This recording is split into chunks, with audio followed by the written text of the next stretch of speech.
정신건강과 관련된 책을 읽고 있었습니다. 그곳에서 이런 질문을 던지는 것을 보게 되었는데요. 정신적으로 건강하다는 것이 어떤 것인가에 대한 질문이었습니다. 그 책에 보면 대답이 이렇습니다. 현실과 이상의 거리가 좁은 사람, 그리고 이 두 가지의 거리를 좁히려고 노력하는 사람을 정신적으로 건강한 사람이다라고 대답을 기록해 놨습니다. 그리고 그 다음에 보니까 또 이런 질문이 있었습니다. 세상에서 목숨을 걸고 해도 안 되는 일이 있나요? 라는 질문을 던지고 있었습니다. 어떻게들 생각하세요? 세상에서 목숨을 걸고 무언가를 해서 안 되는 일이 있을까를 물어보면 우리는 어떻게 대답하실까요?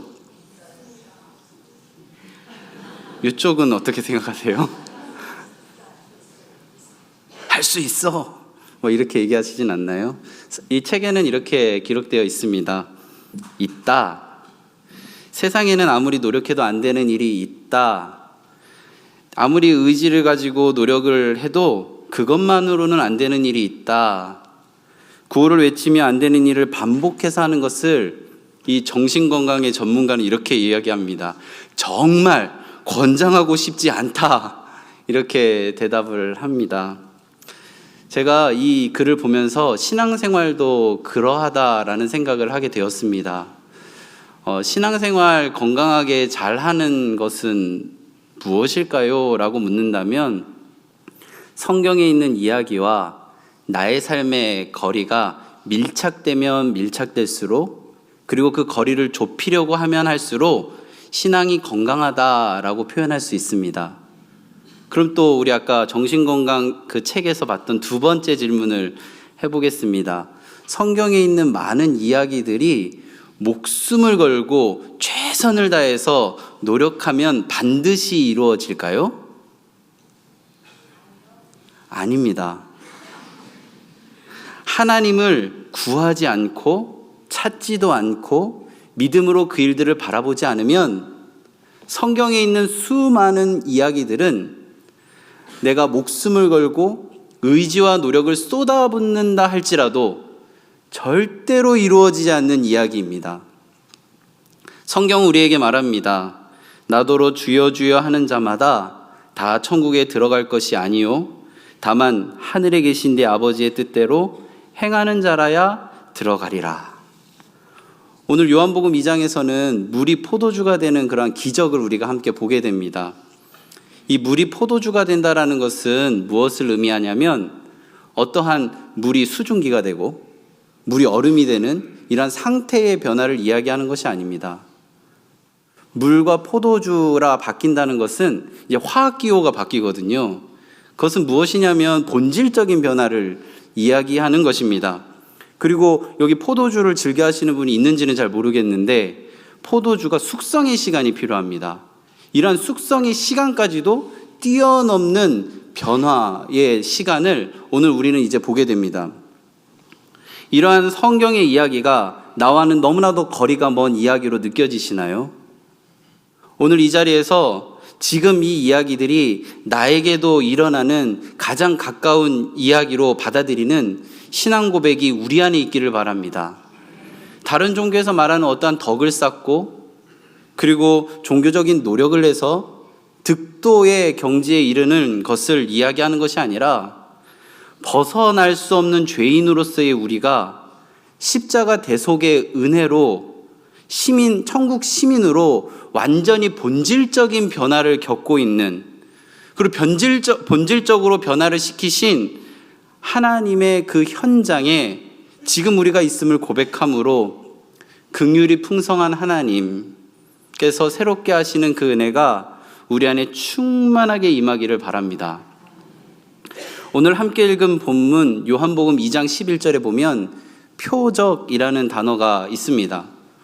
한자로는 겉표, 자취적을 사용합니다. 그러니까 겉으로 드러난 자취, 겉으로 드러난 기적이라고 볼 수 있는 것이죠.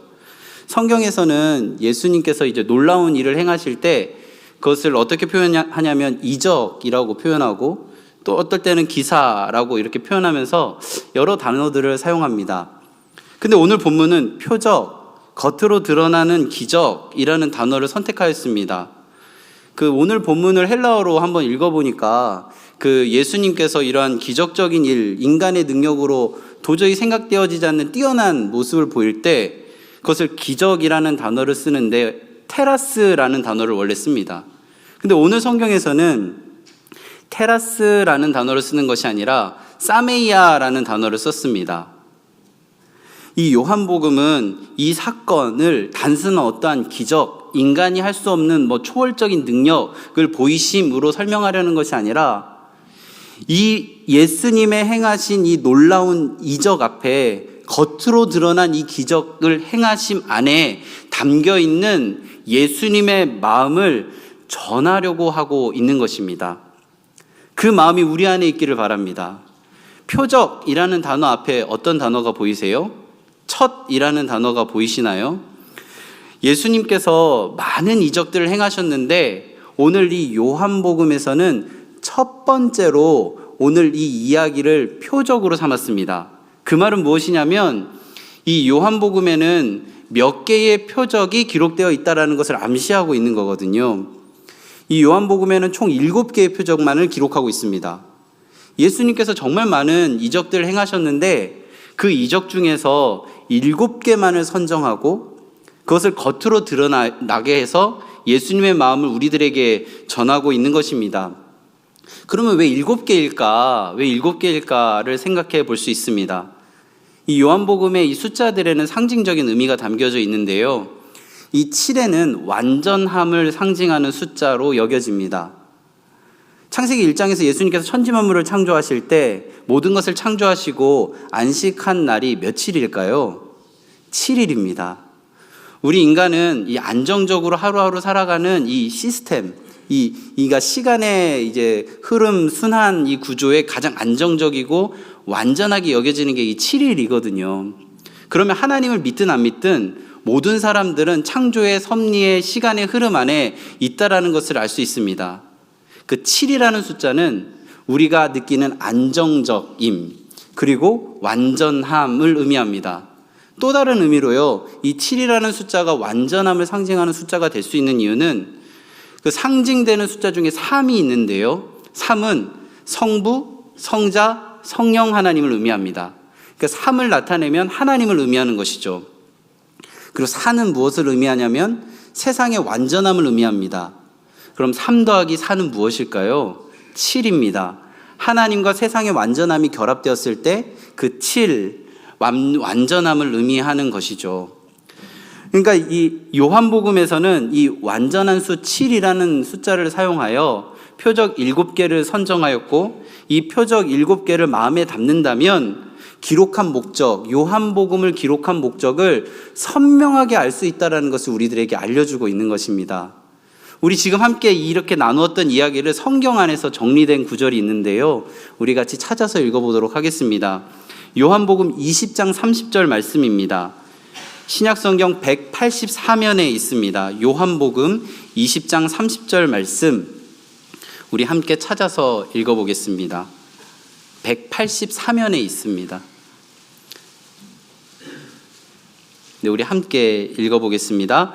예수께서 제자들 앞에서 이 책에 기록되지 아니한 다른 표적도 많이 행하셨으나 요한복음은 분명하게 합니다. 예수님이 그 7개의 표적만을 행하신 것이 아니라 7개의 기적만을 행하신 것이 아니라 아주 많은 이적들, 기적들을 행하셨는데 그 중에서 특별하게 선별하여 7개를 정하였고 그 이유가 무엇이냐면 20장 31절입니다. 함께 읽겠습니다.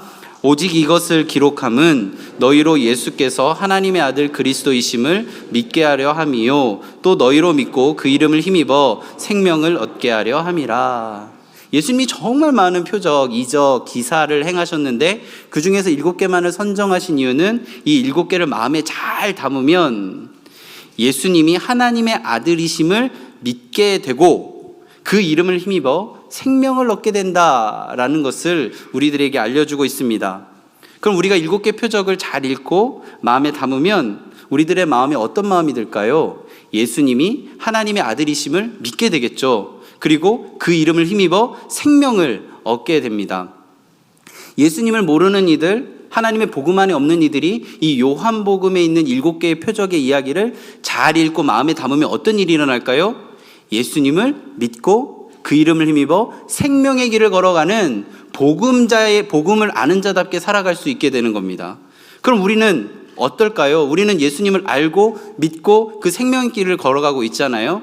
요한복음을 잘 읽으면 7개의 표적을 마음에 잘 새기면 우리는 그 믿음이 더욱더 견고해지고 하나님께서 주신 생명을 얻고 힘을 내서 세상 속에서 살아갈 수 있게 되어지는 것입니다. 이 은혜에 우리 모두가 있기를 바랍니다. 그리고 하나님 안에 있는 모든 이들이 주님 안에서 이 요한복음 잘 읽어서 하나님의 마음을 닮아가는 귀한 은혜가 있기를 바랍니다. 제가 예전에 그 가족들과 함께 춘천에 있는 유명한 닭갈비집을 찾아간 적이 있습니다. 내비게이션에 그 상호명을 찍고 열심히 운전해서 갔습니다. 춘천에서 이렇게 가는데요, 주변의 환경이 너무나도 좋은 거예요. 막 전원, 그리고 서울에서 볼 수 없었던 그런 파릇파릇함, 점점 그 내비게이션이 인도하는 곳으로 가는데 점점 기대가 올라옵니다. 산으로 이렇게 들어가는 거예요. 그 유명한 집들은 산골짜기에 있잖아요. 그래서 제가 이제 우리 가족들과 함께 이제 기대하는 마음으로 도착을 했는데, 도착한 지점에 보니까 주변 아무리 살펴봐도 닭갈비집이 없는 겁니다. 둘러보니 소 농장만 있는 겁니다. 그래서 제가 그래도 내비게이션을 믿는 마음으로 소 축사를 지나서 사무실을 두드렸습니다. 이 주변에 닭갈비집이 어디 있는지 좀 알려주시면 좋겠다고.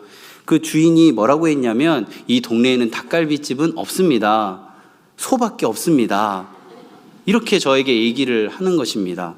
잘못된 내비게이션의 이 정보 때문에 제가 다른 길로 가게 된 것이죠. 이 인생을 살아가다 보면 잘못된 내비게이션들이 꽤 많은 것을 느끼게 됩니다. 인터넷 매체에서 쏟아내는 많은 정보들, 그리고 가짜 신을 가지고 우리들에게 다가오는 가짜 복음들, 그리고 우리를 취하게 하는, 그리고 환각에 빠지게 하는 그런 언론 매체의 이야기들, 이 모든 이야기들의 끝은 어떻습니까? 제가 소농장을 경험했던 것처럼 끝에는 허무함을 경험하게 됩니다. 주변에 혹시 이러한 진리인 줄 알았는데 알고 보니 허무함이 느껴지는 끝자락에 놓여있는 분이 주변에 계시다면 복음의 내비게이션을 소개해 보셨으면 좋겠습니다. 그리고 혹시 이 자리에 계신 분 중에 내 마음 가운데 허무함이 있고 내 마음 가운데 두려움이 찾아온다라고 이야기한다면 오늘 이 요한복음 내비게이션을 켜셨으면 좋겠습니다. 하나님이 인도하시는 대로. 오늘 함께 이제 7개의 표적 중에 첫 번째 표적을 보게 됩니다. 시작이 반이라고 하잖아요. 첫 번째 표적의 의미를 마음에 잘 담고 믿음이 더 굳건해지고 이것이 나의 간증임을 고백하며 오늘 이 자리에서 찬양함이 울려 퍼졌으면 합니다. 그렇다면 첫 번째 표적의 의미는 무엇일까를 살펴보겠습니다. 2장으로 다시 돌아가서 우리 2장 1절 말씀을 함께 읽겠습니다. 2장 1절입니다. 사흘째 되던 날 갈릴리 가나에 혼례가 있어 예수의 어머니가 거기 계시고. 맨 앞에 사흘째 되던 날이라는 단어 보이시죠? 이 사흘째 되던 날은 이 2장 바로 앞에 보면 예수님께서 제자 빌립과 나다나엘을 부르십니다. 그 제자 빌립과 나다나엘을 부르신 지 사흘째 되는 날, 즉 3일째 되는 날을 의미합니다. 그럼 1장을 이렇게 눈으로 따라서 올라가다 보면 이튿날 이런 단어가 보이실 겁니다. 그것을 따라가다 보면 세례 요한이 예수님께 세례를 준 그런 장면이 나옵니다. 예수님이 세례 요한에게 세례를 받은 시점부터 지금 이 갈릴리 가나의 이야기까지를 수를 세하려 보면 7일 후라는 사실을 알 수 있습니다. 그럼 우리 같이 아까 상징수를 다시 한번 떠올려 보겠습니다. 3일, 이 3은 무엇을 의미하냐면 하나님을 의미한다고 이야기 드렸습니다. 그럼 이 갈릴리 가나의 이야기는 하나님이 일하시는 이야기다라는 것을 우리는 알 수 있습니다. 또 7을 생각해 보면 예수님이 일하시기에 가장 완전한 시간 속에 있다라는 것을 알 수 있습니다. 그리고 이 1절에 뒤에 보면 갈릴리 가나라는 그런 지명이 보이시죠? 이 갈릴리 가나는 뭐 상상력에 의해서 만들어진 지명이 아니라 실제로 그 나사렛에서 북쪽으로 13km 떨어진 곳에 있는 지역입니다. 구체적으로 어떠한 시간과 장소를 이야기한다라는 것은 이 오늘 첫 번째 이야기가 상상력에 의해서 비유적으로, 비문학적으로, 비역사적으로 어떠한 생각에 의해서 만들어진 그런 허구의 사건들이 아니라 철저한 하나님의 계획하심 안에서 역사적인 사건이고 하나님께서 직접 보이신 표적이라는 사실을 우리들에게 전하고 있는 것입니다. 그리고 1절에 보면은 혼례라는 단어가 보이시죠? 이 혼례는 결혼을 의미하는 단어인데요. 2절에 보면 예수님께서 제자들과 함께 혼례의 청함을 받았다라는 구절이 있습니다. 지금 예수님께서는 사람이 최선을 다해 준비한 결혼의 현장에 있는 것입니다. 정말 어떻게 해서든지 잘 대접하기 위해서 준비하고 또 준비하며 계획한 혼례 잔치 자리에 초대되어 있는 것입니다. 그런데요, 문제가 발생합니다. 우리 3절 말씀을 함께 읽도록 하겠습니다. 포도주가 떨어진지라 예수의 어머니가 예수에게 이르되 저들에게 포도주가 없다 하니. 포도주가 떨어진 것입니다. 갈릴리 지역에서는 포도주를 많이 생산했다라고 합니다. 그래서 이 갈릴리 가나도 이 포도주를 많이 생산한 지역으로 봅니다. 그렇다면 지금 이 유대 사람들이 이 생산된 포도주를 일상생활뿐만 아니라 잔치자리에서도 많이 사용했는데, 이 혼례라는 너무나도 중요한 시간에 이 잔치자리에서 필요한 포도주를 넉넉하게 준비했을 것이고, 그리고 이 포도주를 구하기 어려운 것이 아니라 그 산지였기 때문에 쉽게 구할 수 있는 상황이었다라는 것을 우리가 기억한다면, 이 포도주가 떨어진 이 상황은 이 혼주의 입장에서는 전혀 준비되어지지 않고 예상되어지지 않은 정말 당혹스러운 상황입니다. 근데 이후에 어쨌든 지금 포도주가 떨어진 상황 속에서 혼주는 결정해야 합니다. 포도주가 떨어진 이 시간에 잔치를 끝낼 것인가, 아니면 포도주를 구해서 예정된 시간을 채울 것인가. 혼인잔치를 이대로 계속할 수 없다는 사실에 직면합니다. 이대로 계속되어지는 이 답답한 상황 속에서 앞으로 어떤 이야기들이 진행되어질까 궁금한 마음이 듭니다. 우리의 삶 가운데 이와 비슷한 일이 있다면 우리는 어떻게 할까요? 누구를 찾아갈까요? 그리고 어떠한 시간들을 보낼까요? 또 어떠한 결정을 할까요? 예수님의 어머니 마리아는 예수님께 찾아갑니다. 그리고 지금 이 상황, 저들에게 포도주가 없다라는 사실을 있는 그대로 전합니다. 어떻게 해달라는 요청이 없습니다. 그냥 상황만 전합니다. 마리아가 상황을 전하면서 지금 이러이러한 조치가 필요하니 예수님 이러이러한 능력을 사용해 주세요 라는 요청을 한 것이 아니라 예수님께 상황만을 전합니다. 예수님이 일하시도록 기다리고 있습니다. 예수님은 이제 4절과 같이 대답을 하는데요, 우리 4절의 말씀을 함께 읽겠습니다. 예수께서 이르시되 여자여 나와 무슨 상관이 있나이까 내 때가 아직 이르지 아니하였나이다. 예수님은 두 가지 대답을 하십니다. 첫 번째 대답은 무엇이냐면 나와 무슨 상관이 있나이까를 이야기합니다. 이 말의 의미는 무엇이냐면 거절을 의미하는 것이 아니라 하나님께서 허락하시지 않으셨는데 내가 왜 관여해야 합니까? 라는 물음입니다. 두 번째는 내 때가 아직 이르지 아니하였나이다 라는 표현은 하나님의 때를 기다리며 하나님의 뜻만 순종하겠다라는 그런 자신의 마음을 전하고 있는 것입니다. 마리아는 어떻게 하고 있습니까? 예수님께 있는 상황을 그대로 알립니다. 예수님은 어떻게 하고 계십니까? 하나님의 뜻을 기다리고 있습니다. 우리의 기도하는 모습을 한번 돌아보셨으면 좋겠습니다. 우리는 기도할 때 하나님을 이용하려는 경향이 있습니다. 하나님의 권능의 손을 구하는 기도는 능한데 우리가 해야 하는 기도는 사실 하나님의 얼굴을 찾는 기도입니다. 마리아가 예수님을 찾았듯이요. 마리아가 예수님께 무언가 구체적으로 요청한 것이 아니라 예수님 지금 이런 상황입니다 라고 이야기했던 그 기도가 우리 안에 있어야 합니다. 우리가 할 일을 하나님 앞에서 우리의 필요를 이야기하는 것을 내려놓고 하나님이 원하시는 대로, 하나님께서 응답하시는 대로 기다리며 의뢰하는 것, 이것이 바로 세상을 살아가는 우리들의 삶 가운데 기도 응답의 비결입니다. 마리아는 5절에서 이렇게 하인들에게 이야기합니다. 우리 5절 말씀을 함께 읽겠습니다. 그의 어머니가 하인들에게 이르되 너희에게 무슨 말씀을 하시든지 그대로 하라 하니라. 어떤 방법인지는 모릅니다. 그리고 어떤 상황이 이루어질지도 모릅니다. 그런데 판단하지 말고 복종하라고 이야기하고 있습니다. 답을 이미 정해놓고 그리고 그렇게 되기를 바라는 마음으로 지금 이 상황을 보고 있는 것이 아니라 예수님께서 일하심을 기대하는 마음으로 마리아는 지금 이 상황을 지켜보고 있습니다. 기도하고 보이시고 겪게 되는 그 모든 것이 하나님께서 우리에게 주신 응답임을 믿으시기 바랍니다. 5절까지 내용을 지금 찬찬히 살펴보니까 어떻습니까? 기적이 일어날 것 같습니까? 기적이 일어날 것 같지 않습니다. 예수님께서 움직이실 것 같습니까? 예수님께서 요지부동하십니다. 그저 묵묵히 그냥 그 상황 속에서 기적이 일어날 것 같다라는 이런 긍정적인 표현을 쓰기는 어려운 그런 이야기의 흐름을 이어가고 있습니다. 그 상황 속에서 6절에서 장면이 전환됩니다. 지금 마리아와 예수님의 대화, 그리고 마리아와 하인의 대화 속에서 지금 이제 한 사물을 주목하고 보고 있습니다. 우리 6절 말씀을 함께 읽도록 하겠습니다. 거기에 유대인의 정결 예식을 따라 두세 통 드는 돌 항아리 6이 놓였는지라. 유대인들은 자신을 깨끗하게 하기 위한 정결 예식을 준비하였습니다. 그리고 만들었습니다. 유대인의 결례의 그 근원을 생각해 보면 하나님의 율법에서 근원을 찾을 수 있지만 이것은 하나님의 명령이 아닙니다.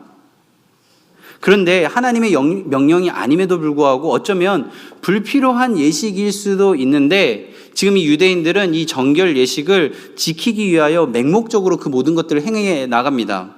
그것들이 점점 쌓이고 쌓이자 이 예식은 과시용 예식이 됩니다. 그리고 신앙이라는 미명하에 야심을 드러내는 나 꽤 괜찮은 사람이다 라는 것을 알리는 그러한 용도로 이 정결 예식의 예법을 따라갑니다. 그러한 예법, 정결 예식에 사용된 돌 항아리가 6개 놓여 있습니다. 지금 이 가나 혼인잔치에서 유대인의 정결 예식은 아무런 힘도 내지 못하고 있습니다. 결정적인 순간에 어떠한 도움도 되지 않습니다.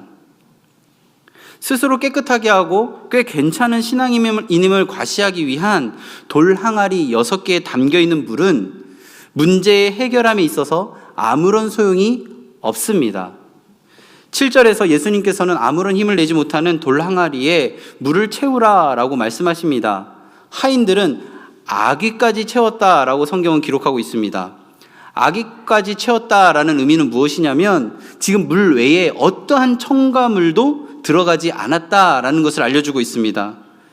여기서 예수님께서 돌 항아리에 손을 대시고 기도하셨다라는 본문이 없습니다. 그리고 물을 부을 때 물이 포도주가 되어라 라는 명령이 기록되어 있지 않습니다. 그저 떠서 연회장에게 갖다 주라고 하고 계십니다. 상징수의 이야기를 다시 생각해 보겠습니다. 완전한 수를 7이라고 말씀을 드렸는데요. 불완전의 상징수가 바로 6입니다.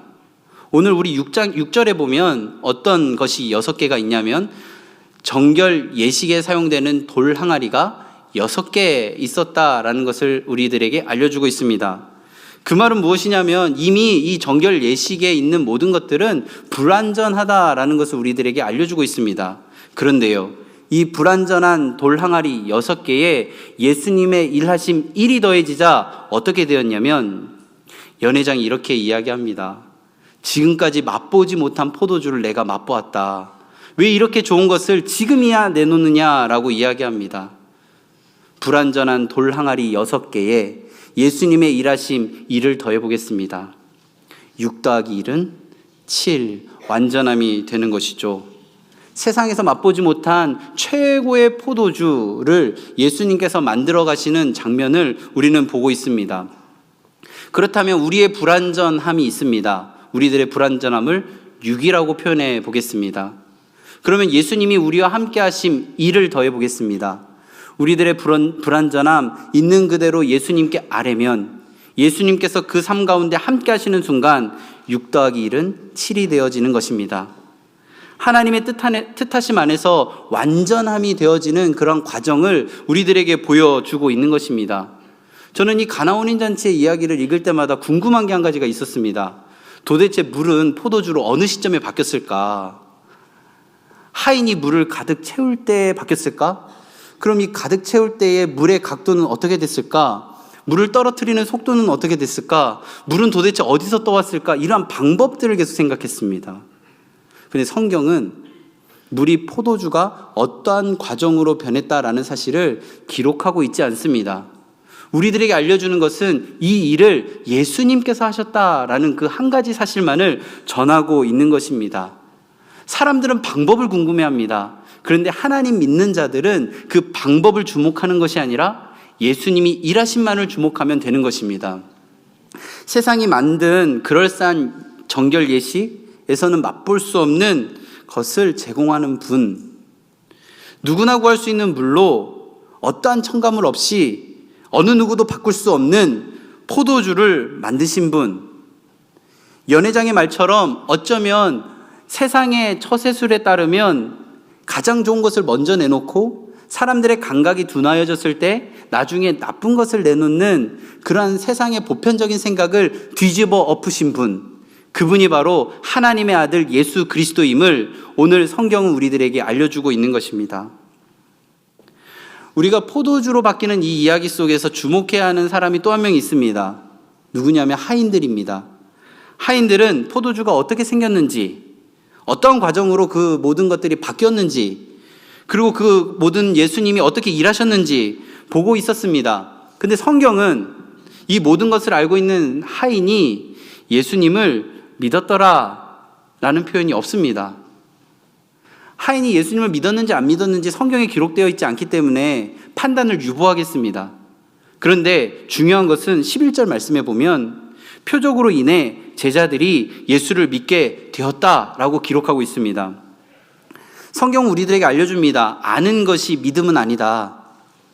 아는 것을 예수님 안의 믿음과 동일시하고 있지 않다라는 것입니다. 혼인잔치와 같이 우리들의 최선의 순간에 하나님 안에서 무언가를 해보려고 또 세상 속에서 정성을 담아 어떤 것을 준비할 때 어려움을 겪게 되셨을 때 유대인의 정결 예식과 같이 불완전함이 우리들 안에 있다는 사실을 기억하시기 바랍니다. 결핍과 불완전함 순간 예수님이 하나님의 아들이심을 믿고 이 7개의 표적 중에 첫 번째 표적 우리에게 알리며 그것을 믿고 마음에 새기고 기억함을 요청하고 있는 이 본문이 세상 저 끝에 있는 어떤 누군가의 이야기가 아니라 오늘 하나님께서 나에게 하시는 나와 가까운 나의 이야기가 되어지기를 바랍니다. 그때 예수님이 어떤 분이신지 선포되어지는 신호탄이 우리들의 귓가에 들리게 되고 가나 혼인잔치에 물이 포도주가 되는 이 표적이 세상 속에서 선포할 수 있는 하나님의 자랑거리가 되어질 줄로 믿습니다. 그런데요, 우리는 하나님께서 일하시는 현장에 있음에도 불구하고 믿지 못하는 이유가 무엇일까요? 오늘 본문 다음에 나와 있는 성전 정화의 이야기를 통해서 우리는 그 이유를 알 수 있습니다. 지금 예수님은 성전에 올라가셨습니다. 그리고 그 성전은 헤롯 대왕이 착공하고 46년 동안 건설 중인 그러한 예루살렘 성전입니다. 로마 제국 안에서 많은 신전들이 세워졌는데요. 로마 제국의 영토 내에서 지금 이 헤롯이 착공하고 건설하고 있는 이 예루살렘 성전이 가장 컸다라고 합니다. 그곳에서 가장 많은 공간을 차지하고 있는 곳이 이방인의 뜰이라는 곳인데요. 이 이방인의 뜰의 원래 목적은 무엇이냐면 그 당시에 유대인과 이방인이 같이 예배를 드릴 수 없었기 때문에 모두가 하나님 앞에 예배하는 그러한 상황이 있어야 하므로 이 이방인의 뜰에서 모두 다 모여 예배할 수 있는 자리로 만들어 놓은 것입니다.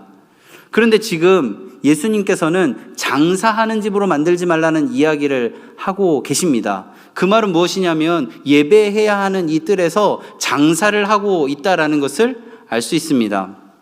그 장사의 내용은 무엇이냐면 그 제물로 드리는 소나 양이나 비둘기를 사고 파는 그러한 일을 했다라고 합니다. 그리고 그 사고 팔 때 그 보통 쓰는 그 당시에 썼던 은전이나 드라크마 같은 돈을 쓸 수 없고 성전에서만 통용되는 세계를 써야 됐기 때문에 돈을 환전하는 환전소가 있었습니다. 들어보면 어떠세요? 굉장히 편리하지 않은가요? 굉장히 효율적이지 않나요? 이렇게 하면 먼 길에서 재물을 갖고 오며 이 재물이 부정해지는 것을 막을 수 있는 굉장히 좋은 방법처럼 느껴집니다. 근데 지금 예수님은 그 좋고 편리하고 효율적인 방법을 다 뒤집어 엎으시고 환전상이 갖고 있는 돈을 땅에 쏟고 계신 것입니다.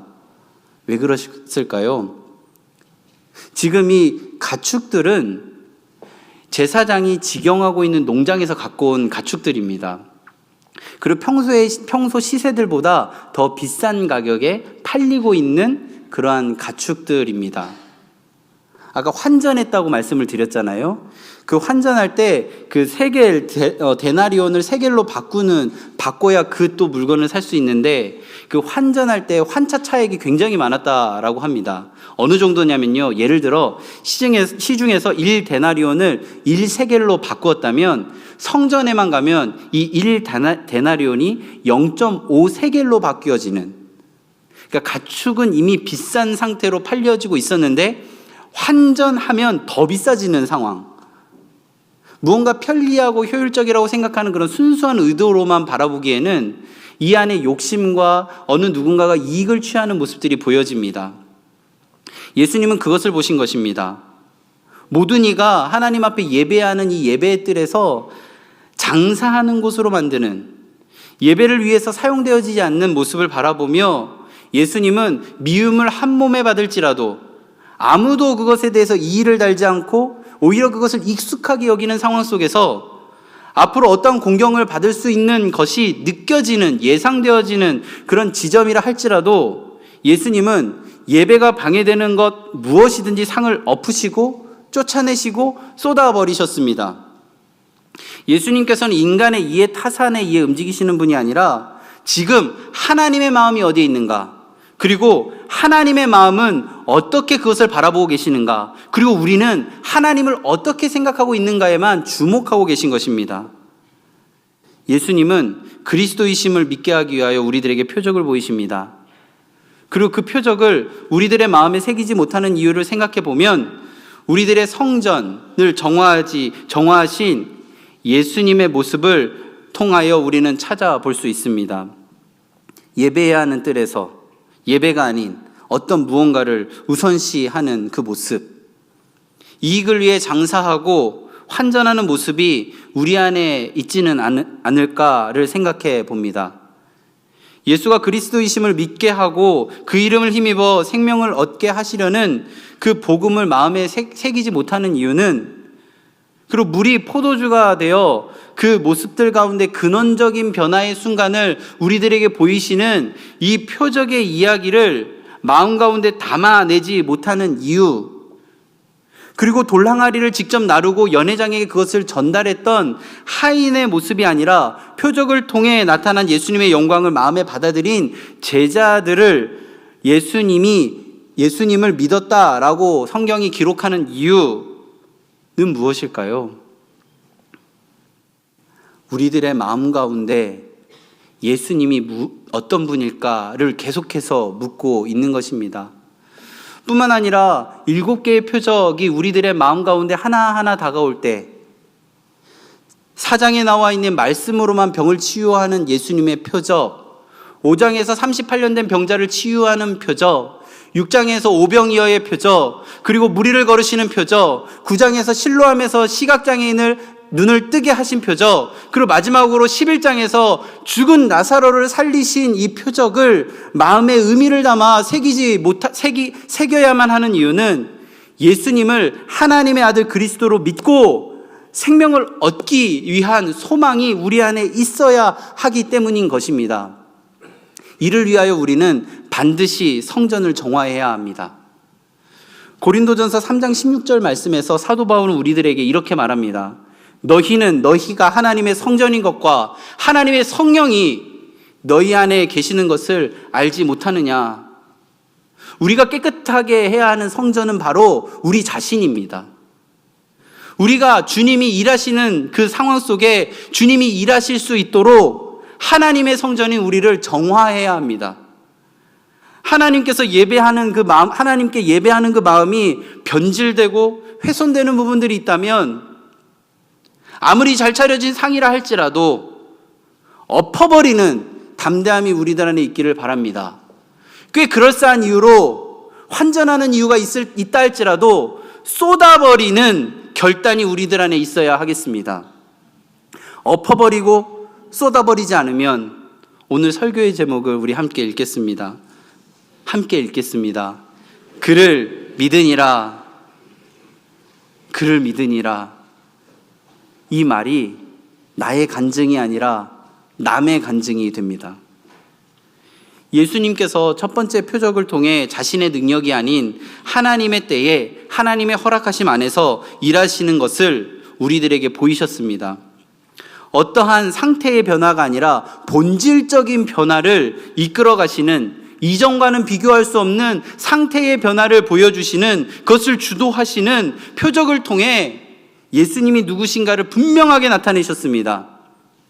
지금 우리 가슴에 손을 좀 얹어볼까요?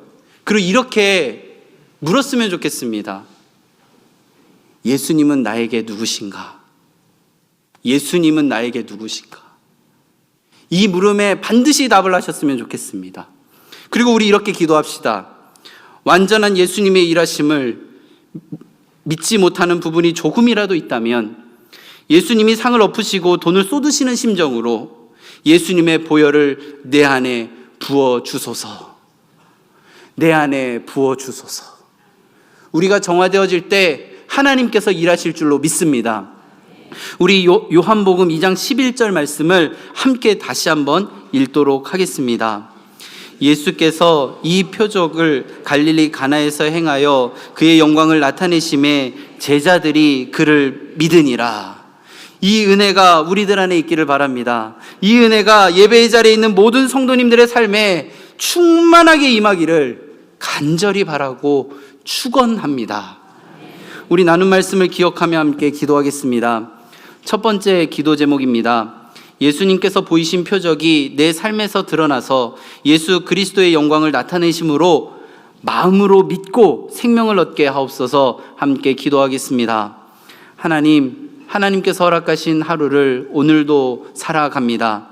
이 삶 속에 주님께서 보이신 많은 표적들이 있습니다. 주님께서 그 모든 시간들을 온전하게 채워주시고 하나님께서 하나님의 주도하심과 하나님의 인도하심 안에 이끌어 주심을 믿습니다.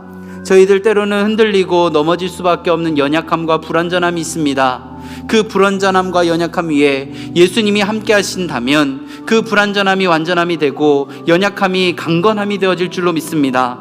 하나님, 예수님께서 보여주신 이 표적, 가나 혼인잔치에서 물이 포도주가 되어진 이 사건 속에 그 모든 일하심 속에서 저희들이 주님께서 보이신 그 영광을 바라보며 하나님을 믿는 자로 살아가게 하여 주시옵소서. 하나님, 우리들의 마음 가운데 아직 믿어지지 않는 부분들이 있다면 하나님, 오늘 이 자리에 예수 그리스도의 보혈을 허락하여 주시옵소서. 우리들의 마음에 부어 주시옵소서. 내 안에 부어 주시옵소서. 하나님을 바라보며 하나님을 의지하며 그 모든 시간들 가운데 주님이 아닌 다른 것을 바라보는 것이 아니라, 그 방법의 마음을 빼앗기는 것이 아니라 예수님의 일하심을 바라보며 하나님 앞에 나아가는 우리들이 되어지게 하여 주시옵소서.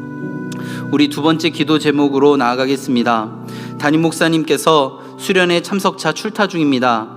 모든 여정을 평안함으로 지켜주시고 이전보다 더욱 강건한 모습으로 만나게 하옵소서. 다 함께 기도하겠습니다. 하나님 아버지, 주님께서 사랑하시고 돌보시는 우리 담임 목사님 수련회 참석차 출타 중에 있습니다. 모든 여정 주님께서 지켜주시고 평안함 가운데로 그 시간들을 보내게 하여 주시옵소서. 그곳에서 만나고 나누는 모든 이야기들이 기도 제목 되게 하시고 주의 은혜 가운데 그 시간들이 하나님 안에서 기쁨과 행복으로 자리매김하게 하여 주시옵소서.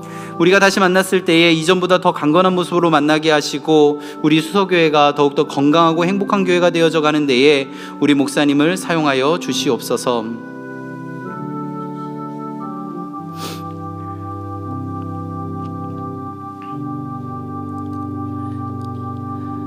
하나님 아버지, 세상에는 참 괜찮아 보이는 것이 많습니다. 손에 쥐고 싶은 것들이 참 많습니다. 괜찮아 보이는 것, 쥐고 싶은 것, 그 모든 것이 유대인의 정결 예식에 사용하는 돌 항아리에 불과한 것임을 깨닫는 지혜를 주옵소서. 그리고 어려움 속에서 아무런 힘도 발휘하지 못하는 돌 항아리에 물을 부으라는 명령으로 예수님께서 일을 하심을 통해 제자들이 믿게 되었다라는 사실을 우리가 알게 되었습니다. 물이 포도주가 된 기적에 놀라는 삶이 아니라 표적을 보고 예수님 잘 믿는 인생 되도록 예수 그리스도의 보혈로 마음의 성전을 정화시켜 주옵소서. 예수님 이름으로 기도합니다. 아멘.